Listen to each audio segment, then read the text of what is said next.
On the 30th of May 2020, NASA and private aerospace company SpaceX prepared to make history, launching the first ever crewed orbital spaceflight by a commercial provider. Concurrently, history was made across the rest of America as well. Over 450 mass protests were held following the murder of George Floyd by police officer Derek Chauvin. This killing spoke to a deep and painful racial divide in the country and took to the streets as tensions began to escalate further. Although to some it seemed like these events just stood in opposition to one another, to others a striking historical parallel was haunting. And as we come to terms with the aftermath of both events, we are left to ask if the energy put into the groundbreaking achievement was justified, or if it was just stood as a distraction for a more meaningful change. In 1969, the very same questions were asked about the moral necessity of mankind's trip to the moon, while life on Earth saw such a massive inequality. Welcome to Intrigued Mind, and join us today as we ask a crucial moral question about one of the history's most iconic events. When we think back to the Apollo 11 mission, a few key images usually come to mind. The pristine Saturn-Five rocket on the launch pad, the astronauts in the elevator toward it, and the scores of young, all-American families watching it in amazement from a mile away. Apollo 11 represents American pride, a nationalistic extension of the Cold War and the space race. But these profound, impassioned, nationalistic terms distracted from a far more ambiguous moral foundation. The true history of the Apollo 11 project reveals a darker, far more complicated phenomena. No individual exemplifies this strange phenomenon more clearly than Wernher von Braun. The cheerful, well-spoken von Braun became the center of America's space obsession. The charismatic and brilliant engineer promised America the moon, and with it Soviet embarrassment, and delivered. So much was the fame of von Braun that he even featured in an educational film by the Walt Disney Company. But von Braun's origins, while not completely unknown, were certainly not advertised. Before Wernher von Braun was building rockets for America, he was building them for Hitler. Hitler took a special interest in the von Braun's rocket work. By the start of World War II, von Braun was under increasing pressure to produce useful military weaponry. In 1942, von Braun's group of scientists successfully tested the A-4 missile, able to fire nearly 60 miles into the atmosphere. After that demonstration, Hitler began to mass-produce his rockets, often using slave labor. But von Braun's most famous wartime creation was the Vengeance Weapon II. The V2 was named after its aspirational intention to commit acts of revenge and retribution for the Allied bombings of German cities. The V2 rocket was terrifying.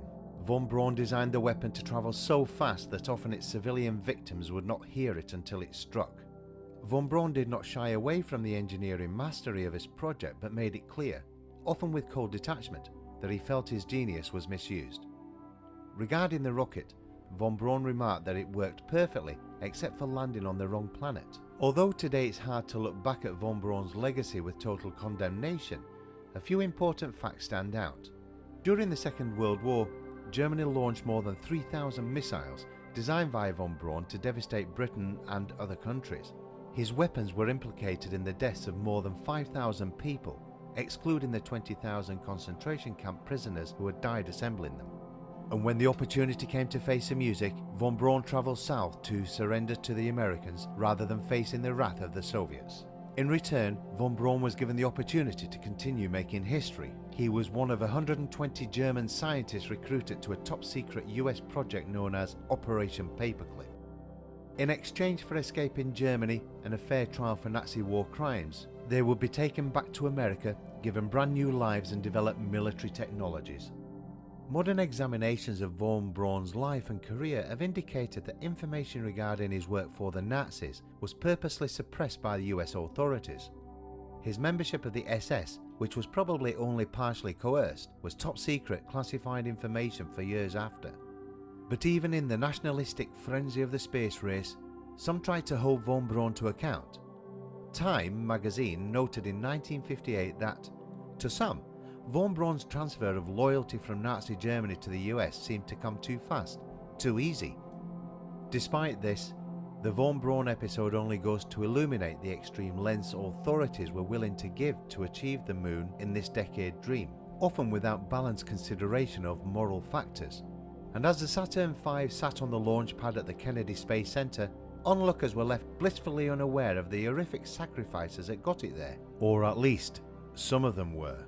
On the eve of the Apollo 11 launch, hundreds of demonstrators arrived at NASA's Kennedy Space Center. Arriving with a pair of mule-drawn carts, the members of the Poor People's Campaign had a simple message. It costs $12 a day to feed an astronaut. We could feed a starving child for $8. The Reverend Ralph Abernathy was the successor to Martin Luther King as head of the Southern Christian Leadership Conference. He told the rally beneath, "We may go on from this day to Mars and to Jupiter and even to the heavens beyond. But as long as racism, poverty and hunger and war prevail on the earth, we as a civilized nation have failed." Abernathy argued that, although he was proud of the Apollo 11 accomplishments, he wanted to draw attention to the 20% of the Americans who couldn't afford to meet basic needs like food and housing. Abernathy was not alone in his criticism. The black press questioned how the price tag could be justified when millions of African Americans were mired in poverty.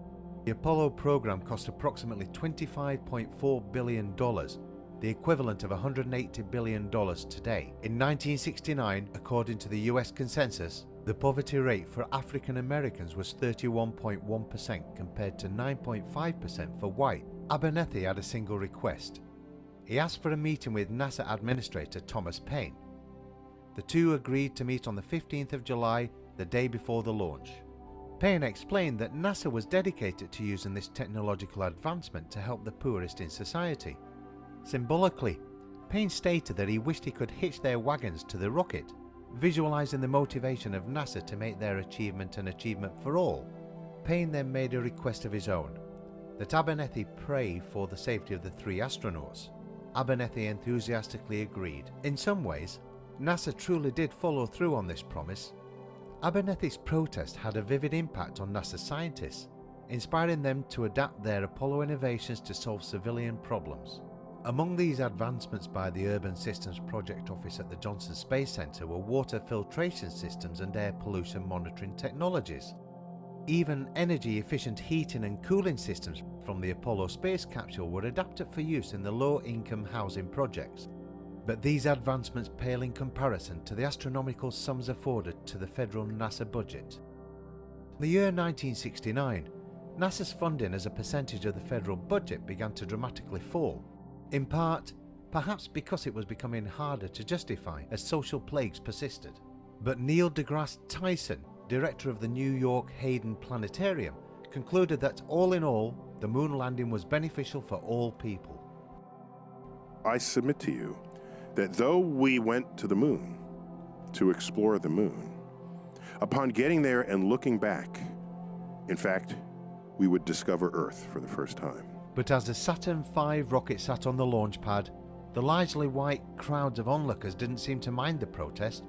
They just sat peacefully, ready to see mankind finally begin to settle the stars. That dream, to many, was a privilege. More than 50 years on, those asking whether or not Apollo 11 was a morally justifiable project are no closer to an answer. Without a doubt, the morality of the various factors associated with the moon landing are enough to unsettle the nostalgic recollections of the event. And, unfortunately, we are left asking very similar questions today. So as we continue to make massive steps towards the advancement of the human race and civilization in the stars, we're continually left with one extremely difficult question. When does the aspiration to be better end and the neglection of the important issues begin? Enjoy the video? Leave a like and subscribe to the Intrigued Mind channel and hit that notification bell. See you next time.